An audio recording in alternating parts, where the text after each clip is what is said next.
Hello everyone, so welcome back to this channel. और आज हम करने वाले हैं मगध डायनेस्टी। तो इससे पहले हमने 16 महाजनपद किया है। 16 महाजनपद हमने उसको देखा था ना पहले वाले वीडियो में। तो वही, तो उसमें हमने 16 महाजनपद को हमने सारा जो 16 था वो सबको हमने किया था। और उसमें जो भी 16 महाजनपद के जो कैपिटल थे उसको हमने ट्रिक से किया था। तो अगर उसको नहीं देखे हो तो पहले उसको देख लेना। और उसमें हमने क्या कहा था कि एक जो महाजनपद था जिसका नाम था मगध, उसको हम डिटेल में करने वाले हैं। क्योंकि वो मोस्ट पावरफुल निकला। वो 16 में से मोस्ट पावरफुल वो निकला था। तो उसको हम डिटेल में पढ़ेंगे कि क्यों इतना पावरफुल निकला। क्योंकि उसमें लीडर्स, बहुत ग्रेट लीडर्स थे इस मगध में। तो वो सबका नाम पढ़ेंगे, डायनेस्टी पढ़ेंगे, क्या क्या इसमें डायनेस्टीज आए। सेकेंड मोस्ट इंपॉर्टेंट कौन था? सेकेंड मोस्ट पावरफुल अवंती था। सेकेंड मोस्ट पावरफुल निकला अवंती। तो चलो देखते हैं। तो मगध तो लिखा हुआ है ऊपर तो मगध ये मोस्ट पावरफुल निकला क्यों? इसके क्या क्या रीजंस है? एक तो इसका पोजीशन बहुत एडवांटेजियस पोजीशन था। पता नहीं भाएगा नहीं, सिर्फ पोजीशन लिखते हैं, ठीक है। इसका पोजीशन बहुत तगड़ा पोजीशन में था। ये यहाँ पे था, ये यहाँ पे था ना, पूजा था ही नहीं, चलिए वेस्ट बंगाल में चला गया, इधर था ये। तो यहाँ पे एक तो ये पोजीशन बहुत बढ़िया है। क्योंकि यहाँ पे सन रिवर और गंगा रिवर के कॉन्फ्लुएंस पे जगह है, तो इस वजह से। दूसरा कि यहाँ पे आयरन का सोर्स था। अवंती भी इसलिए सेकंड मोस्ट पावरफुल निकला क्योंकि वहाँ पे भी आयरन का सोर्स था। और आयरन उस वक्त बहुत ज़्यादा यूज़ में था। उस वक्त आयरन ही जाया था और उस वजह से एग्रीकल्चर्स बहुत ज़्यादा ग्रो किया। तो इस वजह, ये सब रीजन है इसके बहुत ज़्यादा पावरफुल होने का, इसके डेवलपमेंट का। तो ये हो गया पहला रीजन, इसका पोजीशन। दूसरा क्या था? इसका जो कैपिटल था मगध का, हमने 2 कैपिटल पढ़ा था, एक राजगृह और एक पाटलिपुत्र। राजगृह जो कैपिटल था वो 5 हिल से घिरा हुआ था, ठीक है। 1 2 3 4 5, ठीक है 5 हिल से घिरा हुआ था। तो क्या होता था पहले क्या, मतलब जब भी लड़ाइयाँ होती है, ये सब राजा वाला लड़ाइयाँ मोनार्कियल गवर्नमेंट में, तो क्या होता है कि लड़ाइयाँ होती है तो उसमें क्या होता है, मूवीज़ में भी देखे होगे, अगर राजा को गिरा दिया, मार के गिरा दिया, तो वो जितनी भी लड़ाइयाँ वो रुक जाएंगी। वो सारा जो सोल्जर्स है वो अपना जो भी हथियार है वो डाल देंगे क्योंकि राजा मर गया, लीडर मर गया। तो सेम वही है, क्योंकि जो भी टेरिटरी है उसका कैपिटल को अगर कोई एक्वायर कर लिया, ज़रूरी नहीं है पूरा टेरिटरी को एक्वायर करे, उसके कैपिटल को अगर एक्वायर कर लिया तो वो पूरा का पूरा जो टेरिटरी है वो उसके अंडर में चला जाएगा, जो भी उसको एक्वायर किया कैपिटल को। तो वैसा था। तो इसी वजह से मगध बच गया। क्यों बच गया? क्योंकि इसका जो कैपिटल था राजगृह, वो 5 हिल्स से सराउंडेड था। अब 5 हिल्स से सराउंडेड है तो ऑब्वियस सी बात है इसको कंकर करना बहुत मुश्किल है। कोई कंकर नहीं कर पाएगा क्योंकि ये प्रोटेक्टेड है 5 हिल्स से। तो इस वजह से ये इसका कैपिटल बचा हुआ था, इस वजह से ये इतना पावरफुल निकला। दूसरा रीजन क्या था? पाटलिपुत्र जो था वो कहाँ सिचुएटेड था? कॉन्फ्लुएंस ऑफ गंगा एंड सन। गंगा और सन के कॉन्फ्लुएंस पे था। तो जिस वजह से ये वाटर का सोर्स हो गया, एग्रीकल्चर में भी बढ़िया होगा, ट्रेड अच्छा होगा। ये सब रीजन से पाटलिपुत्र डेवलप हुआ। तो मगध का वो कैपिटल था, तो ऑब्वियस सी बात है मगध भी डेवलप होगा। ये रीजन हो गया। तीसरा रीजन क्या था? तीसरा रीजन था कि लार्ज नंबर ऑफ एलिफेंट्स पाए जाते थे। एलिफेंट्स यहाँ पे बहुत लार्ज नंबर में पाए जाते हैं। और एलिफेंट्स क्यों यूज होगा? एलिफेंट्स वॉर में यूज होगा। अब वॉर में यूज होता था एलिफेंट्स, तो वॉर में जो यूज़ होने वाला सामान है वो इतना ज़्यादा है, एलिफेंट बहुत ज़्यादा है। तो ऑब्वियस सी बात है कोई भी वॉर वो लड़ेगा राजा तो जीत जाएगा आसानी से, है कि नहीं? तो ये रीज़न है। चौथा रीज़न क्या है कि मगध डायनेस्टी में, मगध एम्पायर में जो रूलर्स थे वो ग्रेट लीडर्स थे, ग्रेट रूलर्स थे, ग्रेट राजा थे सब। तो इस वजह से ये, जैसे अशोका, ये सब इसी डायनेस्टी से हैं। तो इस वजह से ये इतना फ्लरिश किया डायनेस्टी, ठीक। तो मगध एम्पायर, मगध डायनेस्टी जो भी है, तो मगध में अब कौन कौन से डायनेस्टीज आए वो हम देखते हैं। तो सबसे पहले हर्यंग डायनेस्टी आया मगध में। सबसे पहला डायनेस्टी जो आया था वो हर्यंग डायनेस्टी के पहले भी एक डायनेस्टी आया है, लेकिन उसको यूजुअली पढ़ते नहीं हैं हम। लेकिन अगर सर्च करोगे तो मिलेगा, एक बृहद्रथ डायनेस्टी आया था। वो ज़्यादा इंपॉर्टेंट है नहीं, पढ़ते हम हर्यंग से ही है कि पहला डायनेस्टी हर्यंग है, इसी को हम मानते हैं। लेकिन अगर किसी को डीपली में जाना है तो सबसे पहला जो डायनेस्टी था बृहद्रथ डायनेस्टी था। उसके बाद जरासंध डायनेस्टी आया, और ये बृहद्रथ डायनेस्टी था सबसे पहला डायनेस्टी। इसका मेंशन है ऋग्वेदा में, ऋग्वेदा में इसका मेंशन है। चलो उसको स्किप करो, हर्यक डायनेस्टी से पढ़ते हैं। सबसे पहला डायनेस्टी जो आया मगध एम्पायर में वो था हर्यक डायनेस्टी। हर्यक डायनेस्टी में कौन कौन से रूलर्स हैं हम उसको देखेंगे। तो हर्यक डायनेस्टी में सबसे पहला ruler Bimbisara, founder of the Haryanka dynasty Bimbisara. Bimbisara का जो टाइम ड्यूरेशन है 544 से लेकर 492 AD तक है। इंपॉर्टेंट नहीं है ये टाइम, इतना ज़रूरी नहीं है याद करना। अगर किसी को मन है तो कर लेना, लेकिन मन तो होना नहीं चाहिए। क्या इतना डेट याद करोगे, ठीक है। चलो, इनको श्रेणियाँ और श्रेणियाँ भी कहा जाता है। बिंबिसार को श्रेणियाँ और फिर श्रेणियाँ भी कहा जाता है। क्यों? क्योंकि सबसे पहला ये बिंबिसार सबसे पहला रूलर है जिसके पास स्टैंडिंग आर्मी थी, first to have standing army, इसीलिए इसको श्रेणियाँ या फिर श्रेणियाँ कहा जाता है। थोड़ा सा इसको और हम कम करते हैं थिकनेस, ठीक है।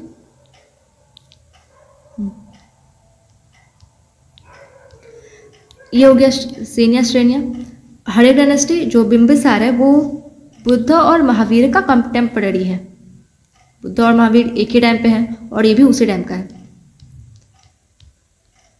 इसके बारे में बिंबिसार में हम 3 लोग के बारे में पढ़ने वाले हैं। इसकी 3 वाइफ थी, एक बेटा था, मतलब बेटा इसका, और एक फिजिशियस, ठीक है, वो था फिजिशियन, ठीक है। तो हमने कैरेक्टर्स यहाँ पे उठा लिए कि इतना लोग के बारे में बस बिंबिसार का जब हम पढ़ेंगे तो सिर्फ 3 वाइफ, एक बेटा और एक फिजिशियन के बारे में पढ़ना है। बस इसको याद रख लो, बाकी अपने आप याद हो जाएगा, ठीक है। तो वो तीनों वाइफ को हम पढ़ते कौन कौन थी। ये देखो 3 वाइफ इसने रखी हुई, सबको पता ही है, ऑब्वियस सी बात है कि इतना हिस्ट्री जानते हो कि मैट्रिमोनियल अलायंस ये सब होता था, शादी किया ताकि क्यों वो एरिया वो अपने अंडर आ जाए, ये सब तो पता ही है। तो इसे बताने की ज़रूरत है नहीं कि 3 शादी, ये लोग इतनी सारी शादियाँ करते क्यों थे, है ना।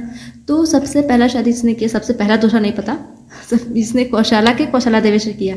कौशला एक था ना महाजनपद, तो कौशल के जो राजा हैं उनकी बेटी से किया, कौशल के राजा की बेटी से किया, उनका नाम था कौशला देवी, ठीक है। और उसके भाई का नाम था, कौशला देवी के भाई का नाम था प्रसन्नजीत, ठीक है। ये हो गया। जब ये कौशल जो महाजनपद था उसके राजा के, उसके लीडर के बेटे से कौशला देवी से शादी किया, तो उसको डौरी में क्या मिला, काशी। तो काशी आ गया बिंबिसार के अंदर, काशी उसको डौरी में मिला। और उसके भाई का नाम था प्रसन्नजीत, ये याद रखना, कौशला देवी के भाई का नाम था प्रसन्नजीत। एक शादी इसने कर ली। दूसरी शादी इसने वज्जी पढ़े थे हमने, तो वज्जी में अलग अलग 8 क्लैन था टोटल, तो इसमें से एक लिच्छवी क्लैन भी हमने पढ़ा था। तो वज्जी के जो लिच्छवी क्लैन की जो प्रिंसेस थी उनका नाम था चेलेना, तो उनसे शादी किया। वज्जी के लिच्छवी क्लैन की जो प्रिंसेस थी उनका नाम था चेलेना, उनसे शादी किया। ये दूसरी शादी उसने कर ली। तीसरी शादी इसने की मद्रा क्लैन जो कि पंजाब के पास है, वहाँ की प्रिंसेस से किया, ठीक है। ये हो गया, 3 शादी हमने करवा दी। अब क्या बचा, एक बेटा। तो एक बेटा जो कि अजात शत्रु, इसका छोड़ो, सिर्फ इसका बेटा के बारे में पढ़ो। लिच्छवी क्लैन की जो प्रिंसेस है चेलेना, उसके बेटे के बारे में पढ़ो। क्या नाम है उसका, अजात शत्रु। क्यों इसके बारे में पढ़ना है, क्योंकि आगे जाके यही रूलर बनेगा, इसके बाद यही बनेगा। तो अजात शत्रु के बारे में पढ़ना है आगे जाके। एक चीज़ और इसने किया था, इसने अंगा को भी कॉन्क्योर किया था, अंगा को भी कॉन्क्योर किया था, जीता था। और अंगा का जो रूलर था वो कौन था, ब्रह्मदत्त। अंगा का रूलर का नाम था ब्रह्मदत्त, उसको भी कॉन्कर किया था। लेकिन ये जो इसको अपने पास नहीं रखा था, ये अपने बेटे को अंगा को कॉन्कर करके, जो उसका ब्रह्मदत्त उसका रूलर था, उसको जीत के अपने बेटे अजात शत्रु को दे दिया था कि तुम रूल करो, ठीक है, ऐसे दे दिया था। ये हमने 3 पढ़ लिया। अब एक फिजिशियन के बारे में पढ़ना है। तो देखो अवंती, हमने क्या कहा था, अवंती भी सेकंड मोस्ट पावरफुल निकला। तो ये सोचा था कि अवंती को भी हम कंकर कर लेंगे, अवंती को भी जीत लेंगे, लेकिन बहुत महंगा पड़ रहा था, उसको समझ नहीं आ रहा था कैसे जीते। तो क्या हुआ, इसकी लक काम कर गई। लक क्या काम किया कि जो अवंती के जो राजा थे, इनका नाम था चंद प्रद्योत, अवंती के राजा का नाम था चंद प्रद्योत, उनको जॉन्डिस हो गया। तो इन्होंने बिंबिसार ने कहा कि हम भेज दें आपके अपने तरफ से, हम आपको फिजिशियन भेज दें, डॉक्टर भेज दें, फिजिशियन। तो उसने कहा कि हाँ भेज दो, तो उसने भेज दिया और बात ऐसी हुई कि वो गया और ठीक कर दिया, जॉन्डिस ठीक कर दिया। तो अब क्या हो गई, दोनों के बीच में दोस्ती हो गई। तो मतलब जीतना भी उसको नहीं पड़ा अवंती को, अवंती और दोस्ती भी हो गई, तो वो दोस्ती वाली लाइन्स बन गई। ठीक है, ऐसे हो गया। तो हमें बस इतना ही पढ़ना था इसके बारे में। जीवक याद रखना इंपॉर्टेंट है, वेरी इंपॉर्टेंट नाम, फिजिशियन का नाम है जीवक। अब आते हैं अजातशत्रु। अजातशत्रु कौन था? चेलेना का बेटा का नाम था अजातशत्रु, ये याद रखना। तो अजातशत्रु को हम अजातशत्रु क्यों कहते हैं? अजात मतलब अपनी जात का शत्रु, अपनी जात का शत्रु, इसलिए इसको अजातशत्रु बोलते हैं। तो इसको अपनी जात का शत्रु क्यों बोलते हैं? क्योंकि इसने कोशाला को अनेक्जेट किया और वज्जी को। कोशाला कौन याद आ रहा है? कोशाला अभी तो बढ़ा, कोशाला ये अपने नानी घर की, अपने नानी घर को ही इसने जीत लिया। ठीक है, लोगों ने कहा कि तुम ऐसे नानी घर के क्यों जीत रहे हो, वहीं तुम जाते थे खेलते थे, तो बोला नहीं हमको सब जीतना है। ठीक है, तो इसने कोशाला को अनेक्जेट कर लिया और वज्जी को भी कर लिया। वज्जी कौन? वज्जी भी तो इसकी एक तरीके से मतलब इसको कैसे कर सकते हो, स्टेप मदर की ऐसे ऐसे कर सकते हो थोड़ा, लेकिन कोशाला और वज्जी इसने दोनों को जीता। ठीक है, ये कोशाला और वज्जी ये दोनों को इसने जीत लिया। इंपॉर्टेंट ये दोनों याद रखना, ये उतना इंपॉर्टेंट नहीं है, ये दोनों को इंपॉर्टेंट ज़्यादा याद रखना। ठीक है, इसीलिए इसको अजातशत्रु बोलते हैं। ये हो गया याद। अजातशत्रु ने रथ, मूषल और महाशिला कंतिका भी इसने यूज़ किया था, तो ये भी याद रखना इंपॉर्टेंट। ये अनेक्जेट किया कोशाला एंड वज्जी को। एक चीज़ और हुआ था अजातशत्रु के टाइम पे, फर्स्ट बुद्धिस्ट काउंसिल हमने पढ़ा था ना, तो फर्स्ट बुद्धिस्ट काउंसिल को पैट्रोनाइज किसने किया था? अजातशत्रु ने। एक चीज़ और, इसने अपने फादर को ही मार दिया था, किल्ड हिज फादर। इसका फादर कौन? बिंबिसार। तो जब ये रूलर बना, जब ये राजा बना, तो फिर अपने फादर को मार दिया। उसको पता नहीं क्या मन किया, जब ये गद्दी पे बैठा, थ्रोन पे बैठा, तो उसने अपने फादर को मार दिया। ठीक है, फिर आता है उदयन, लास्ट उदयन, हड़ेक डायनेस्टी का लास्ट रूलर उदयन। इसमें ज़्यादा कुछ नहीं पढ़ना, इसमें बस एक चीज़ पढ़ो कि इसने अपना कैपिटल को शिफ्ट कर लिया राजगीर से पाटलिपुत्रा। ये सब क्वेश्चंस में आते हैं कि बिंबिसार का कैपिटल कहाँ था? तो राजगीर। उदयन का कैपिटल कहाँ था? तो पाटलिपुत्रा। क्यों इसने राजगीर? क्योंकि इसने राजगीर से अपना कैपिटल शिफ्ट कर लिया था पाटलिपुत्रा। तो इसमें इंपॉर्टेंट यही याद करना है। अब ये हो गई ये हड़ेक डायनेस्टी खत्म। दूसरी डायनेस्टी आती है, उसका नाम है शिशुनाग डायनेस्टी। शिशुनाग डायनेस्टी का फर्स्ट रूलर है शिशुनाग, नाम से ही है इसका शिशुनाग। शिशुनाग कौन था? ये था कमांडर जनरल था किसका? उदयन का। भी उदयन ऊपर पढ़ा ना, जो कि अपना कैपिटल शिफ्ट किया था पाटलिपुत्रा, तो उसका कमांडर जनरल था उदयन का। उसने उदयन को मार के खुद ही ये गद्दी पे बैठ गया और एक नया डायनेस्टी इसने शुरू कर दिया, शिशुनाग डायनेस्टी। ठीक है, इसमें बस एक चीज़ रखो कि इसने अवंती को अनेक्स कर लिया था। मतलब अभी तक किसी ने अभी तक नहीं किया, लेकिन शिशुनाग आया और अवंती को इसने हरा दिया। ठीक है, इसका कैपिटल कहाँ था? वैशाली। कैपिटल इसने कहाँ रखा अपना? वैशाली। इसका दूसरा इंपॉर्टेंट रूलर कौन है? काल अशोका, दूसरा इंपॉर्टेंट रूलर। और इसको काक वर्मन भी बोलते हैं। इसको याद करने का क्या है? इसको काल अशोका, काक वर्मन सेम ही है, काल काक, तो वैसे याद हो जाएगा। और इसमें इंपॉर्टेंट ये याद रखना है कि इसने पैट्रोनाइज किया था सेकेंड बुद्धिस्ट काउंसिल। इसको एक लिस्ट बना लो। फर्स्ट बुद्धिस्ट काउंसिल कौन किया? अजातशत्रु। सेकेंड बुद्धिस्ट काउंसिल किसने किया? काल अशोका ने। ठीक है, ये हो गया, शिशुनाग डायनेस्टी खत्म। एक और भी रूलर है महादिन वर्धन, उसको इंपॉर्टेंट याद नहीं, उसको छोड़ दो। उसके बाद आता है most important dynasty, Nanda dynasty. Nanda dynasty के सबसे पहले रूलर महापद्मनंदा। देखो, महापद्मनंदा को ऐसा कहा जाता है, वैसे तो पता नहीं कौन से क्लैन से थे, लेकिन अगर ज़्यादातर सोर्स ये बताती है कि ये शूद्र क्लैन से थे, शूद्र क्लैन।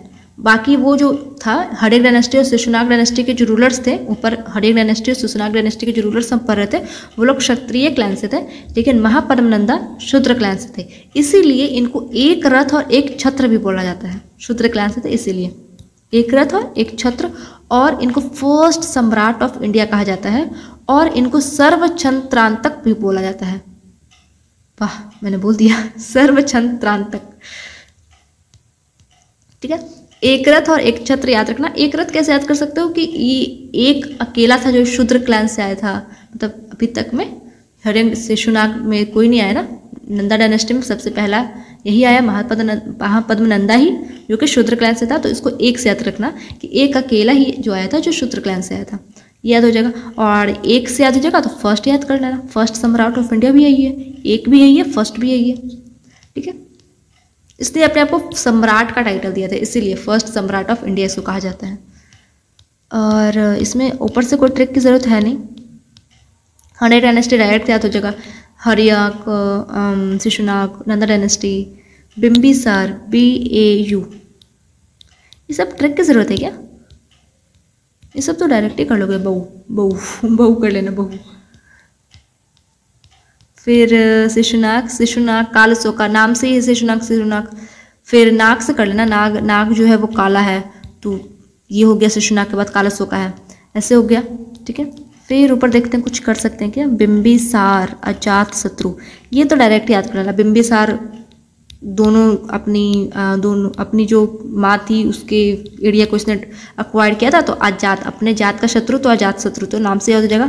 फिर उदयन से करना, कुछ उदय हो रहा है, इसने पाटलिपुत्रा को मतलब पाटलिपुत्रा को एज ए कैपिटल इसने उदय करवाया, तो ऐसे कुछ याद कर लेना, ठीक है, ऐसे कुछ लगा के याद हो जाए। ये हो गया। अब आते हैं महापद्म नंदा के बाद इंपॉर्टेंट रूलर है धनानंद।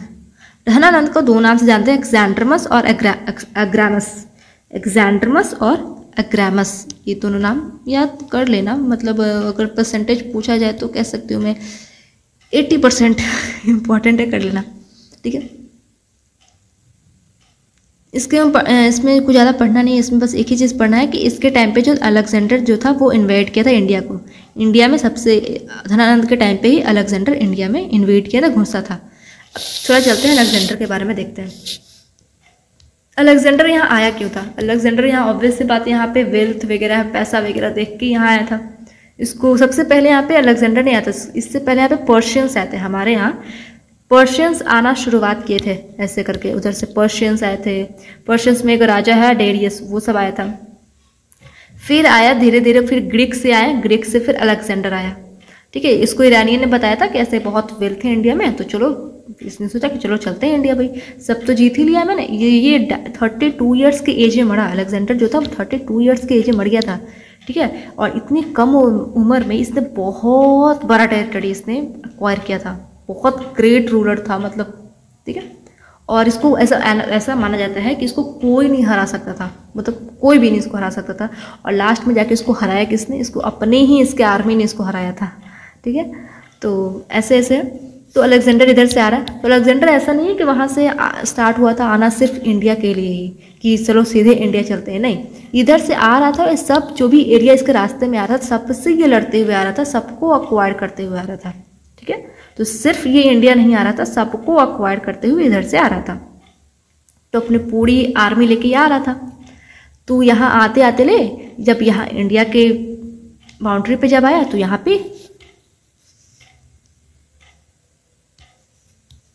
यहाँ पे इंदस रिवर, फिर झेलम रिवर, फिर यहाँ पे चिनाब, रवि, ब्याज, कोई ज़्यादा अंदर नहीं चला गया, चलो फिर से बनाते हैं इसको। यहाँ पे इंदस, झेलम, चिनाब, रवि, ब्याज, सतलज, ऐसे ऐसे करके कर लेना।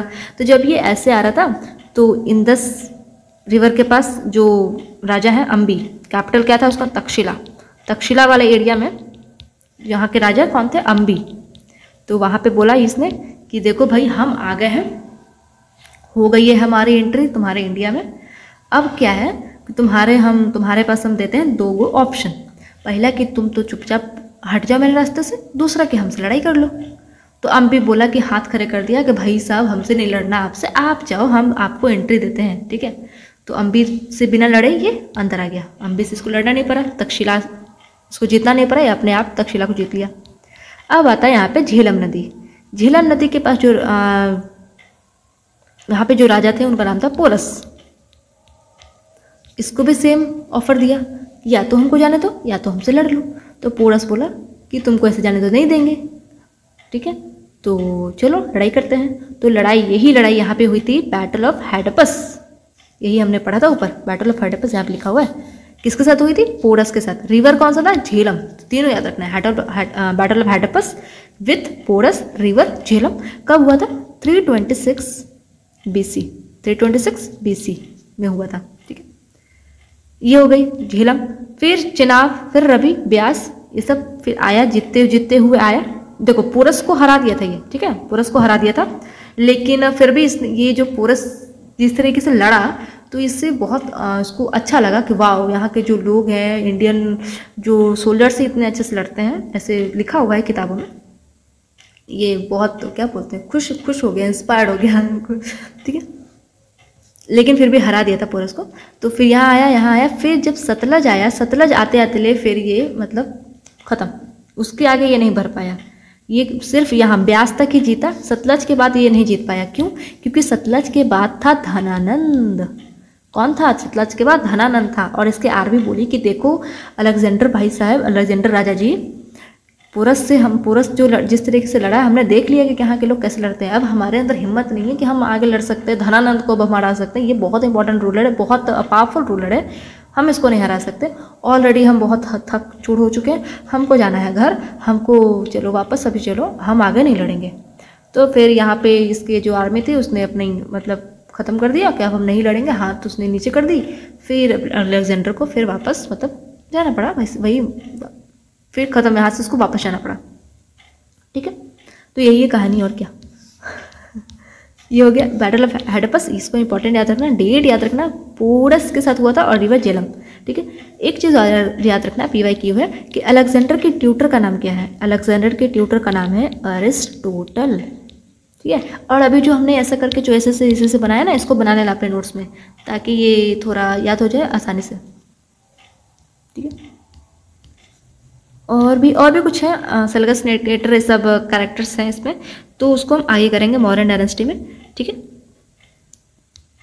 तो अब थोड़ा सा सोसाइटी यहाँ पे देख लेते हैं, यहाँ पे सोसाइटी कैसी थी। तो हमने सबसे पहले हड़प्पा टाइम पे क्या पढ़ा था? पॉटरी सबसे पहले देखते हैं। हड़प्पा टाइम पे हमने क्या पढ़ा था कि ब्लैक एंड रेड पॉटरी थी उस वक्त, ब्लैक एंड रेड। फिर ऑकरे कलर का पॉटरी आया, फिर ग्रे पेंटेड वेयर आया, ग्रे पेंटेड वेयर लेटर वैदिक एरा में। ऑकरे कलर का पेंटिंग कब आया था? अर्ली वैदिक एरा में। ग्रे पेंटेड लेटर वैदिक एरा में। अब इस वक्त मगध में कौन सा था? NBPW। इसका फुल फॉर्म क्या है? नॉर्दर्न ब्लैक पॉलिश्ड W से वेयर, NBPW। ठीक है, इस कलर की पॉटरी इधर है, ऐसे ब्लैक कलर की इसे पॉटरी रहेगा। ब्लैक है क्या? चलो ब्लैक कर देते हैं। ठीक है, हो गया। और फिर कुछ लिख लो, आर्टिशंस और जो मर्चेंट्स थे, मर्चेंट्स, समझ आ रहा है? मर्चेंट्स, इनको क्या बोलते थे? गिल्ड्स बोलते थे, या फिर इनको श्रेणीज बोलते थे। आर्टिशंस को, मर्चेंट्स को गिल्ड्स या फिर श्रेणीज बोलते थे। ये सब हमने PDF में नहीं लिखा, इसको ऐड कर लेना। और जो विलेज हेडमैन थे, उनको क्या बोलते थे?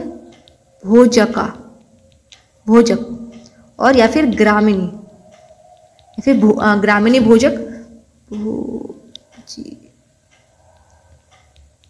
समझ आ गया, भोजक का। ठीक है, और पेजेंट्स को 1/6 पेजेंट्स को टैक्स देना होता था। पेजेंट्स को वैश्य वाला जो कैटेगरी आएगा उसमें आते थे, क्योंकि शूद्रस में तो वो सबके जो नौकर वगैरह वो सब आते थे ना शूद्रस में। पेजेंट्स को टैक्स देना पड़ता था, कितना? 1/6 टैक्स देना पड़ता था उनको। और जो रिच पेजेंट्स थे उनको क्या कहा जाता था? गहपतीस। रिच पेजेंट्स को गहपतीस कहा जाता था। ठीक है, एक कस्टम्स टैक्स था, एक टोल टैक्स था। टोल टैक्स वो ट्रेड होता था ना, जैसे कि एक ट्रेड हो रहा है, तो जैसे सामान अंदर जा रहा है या फिर सामान बाहर आ रहा है, तो एक टैक्स लगता था यहाँ पे अंदर या फिर बाहर ले जाने के लिए, उसको बोलते थे कस्टम टैक्स, या फिर उसको टोल टैक्स बोलते थे। तो वो टोल टैक्स, कस्टम टैक्स लगता था ये ट्रेड के लिए, ट्रेड में सामान अंदर बाहर ले जाने के लिए। और इसको जमा कौन करता था? और जो ऑफिसर्स होते थे जो इस टैक्स को कलेक्ट करते थे, उन्हें बोलते थे शाल्किका या फिर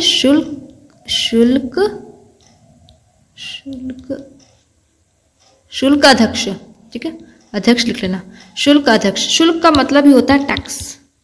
और भी अलग अलग टर्म्स हैं जो कि पूरा ये मगध एम्पायर में यूज़ किए गए थे, और भी अलग अलग पोस्ट थे, जैसे कि यहाँ पे हमने पढ़ा ना ये टैक्स को कलेक्ट करने वाले ऑफिसर्स, तो और भी पोस्ट है अलग अलग, जैसे सेक्रेटरी पोस्ट है, मंत्री, तो ये सब भी हम पढ़ेंगे। रेवेन्यू जो कलेक्ट करते थे उन्हें क्या बोलते थे, हेड ऑफ रेवेन्यू डिपार्टमेंट, ये सब भी टर्म्स आएगा, और ये सब टर्म्स से भी क्वेश्चंस बनते हैं। और भी चीज़ें हैं, और भी टर्म्स आएंगे कि उस वक्त लेबरर्स को क्या बोलते थे, फिर टैक्स आयरन ये सब को क्या बोलते थे, फॉरेस्ट को क्या बोलते थे, सब अलग अलग टर्म्स है, तो उसको भी हम एक लिस्ट में देखेंगे, ठीक है। लास्ट में हम सब, जब हमारा ये पूरा कंप्लीट हो जाएगा ये मगध वाला, तो लास्ट में हम एक लिस्ट में जो भी इसमें टर्म्स यूज हुए हैं उसको हम देख लेंगे, ताकि वो एक जगह में मिल जाए, और क्योंकि क्वेश्चन उससे ही बनते हैं तो वो आसानी से हमें याद हो जाए, और उसको भी हम ट्रिक से कर लेंगे, सो डोंट वरी, ठीक है। आज हम इसको यहीं तक रखते हैं, नंदा डायनेस्टी तक। कल डायनेस्टी करेंगे, अभी हमारा ख़त्म नहीं हुआ है ये, अभी हमारा ये मगध डायनेस्टी ख़त्म नहीं हुआ, मगध एम्पायर। अभी मौर्य डायनेस्टी पता है, मौर्य एम्पायर जो है वो अभी बचा हुआ है, तो अभी हम उसको कल करेंगे, ठीक है। और अगर फिर भी इसमें कोई डाउट हो तो नीचे कमेंट में आप पूछना ज़रूर, और पीडीएफ के लिए टेलीग्राम चैनल पे चले जाना। और हाँ, पॉलिटी हमने कंप्लीट कर दिया, तो अगर आपने पॉलिटी अभी तक नहीं किया है तो आप जाके नीचे लिंक दिया हुआ है डिस्क्रिप्शन में, आप वहाँ जाके कंप्लीट कर सकते हैं, क्योंकि हमने 90% जो पॉलिटी है उसको हमने ट्रिक से किया है, तो आप उसका हेल्प ले सकते हो, ठीक है। तब तक के लिए थैंक यू।